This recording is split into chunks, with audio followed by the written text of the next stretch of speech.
ज्ञानवापी परिसर में एएसआई सर्वे के बाद अब मथुरा के शाही ईदगाह परिसर में सर्वे के लिए भी अदालत ने मंजूरी दे दी है।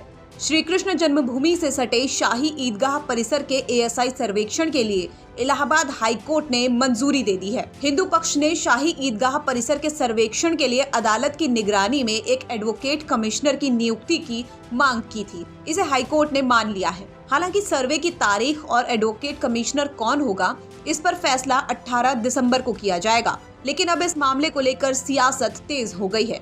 इस सर्वे की इजाजत को लेकर देवबंदी उलेमा मुफ्ती असद काज़मी ने एक बड़ी बात कह दी है। उलेमा मुफ्ती असद काज़मी ने कहा है कि कोर्ट का जो भी फैसला आएगा वो गवाह, सबूत और तथ्यों के आधार पर आएगा, आस्था के आधार पर नहीं।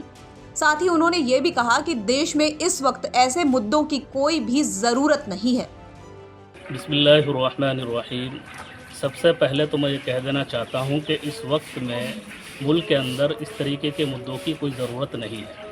मैं ये समझता हूँ कि जब जब चुनाव आता है इस तरीके के मुद्दे लाए जाते हैं और इस तरीके की बातें उठाई जाती हैं।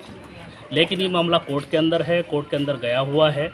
तो मैं यही गुजारिश और अपील करूँगा कि कोई भी फैसला हो वो सबूतों के आधार पर होना चाहिए, तथ्यों के आधार पर होना चाहिए, जो भी गवाह हो उसके आधार पर होना चाहिए। और कोई भी फैसला ऐसा ना हो जो आस्था की बुनियाद पर हो, क्योंकि आस्था हमारे हिंदू भाइयों की भी है, मुसलमानों की भी है और दूसरे मज़ाहिब के लोग भी अपनी आस्था रखते हैं। तो जो भी उसके अंदर सबूत मिले, जो भी तथ्य मिले, उसी के आधार पर कोर्ट को फैसला सुनाना चाहिए। और तमाम ही देशवासी कोर्ट के ऊपर भरोसा और यकीन रखते हैं। कोर्ट का जो भी फैसला आएगा वो तमाम ही लोगों को मंजूर होगा। जो भी सबूतों के आधार पर आएगा तमाम ही लोग उसको मानेंगे और उसको तस्लीम करेंगे। बता दें कि इलाहाबाद हाईकोर्ट के इस फैसले को हिंदू पक्ष अपनी जीत के तौर पर देख रहा है। अयोध्या और ज्ञानवापी मामले में भी एएसआई सर्वे किया गया था।